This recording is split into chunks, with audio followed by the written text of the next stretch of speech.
ప్రకృతి చాలా అందంగా ఉంటుంది. అలాగే మన చుట్టూ ఉన్న మనుషులు కూడా చాలా అందంగా ఉంటారు. కానీ వాళ్ళ ఆలోచనలే కొంచెం స్వార్థంగా ఉంటాయి.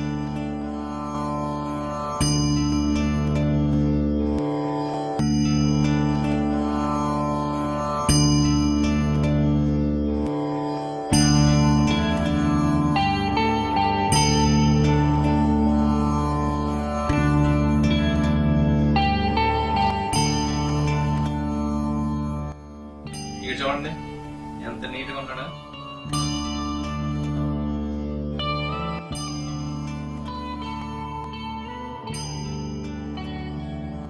కానీ వీడు చేసే పని ఏంటి? గవర్నమెంట్ అయితే గోడ పైన టాయిలెట్ పోయాడు.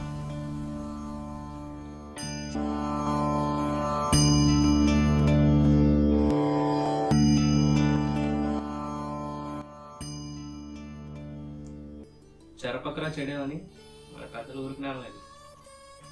నువ్వు శుభ్రంగా ఉంటే సరిపోదు, మన చుట్టూ ఉన్నవి కూడా పరిశుభ్రంగా ఉండేలా చూసుకోవాలి.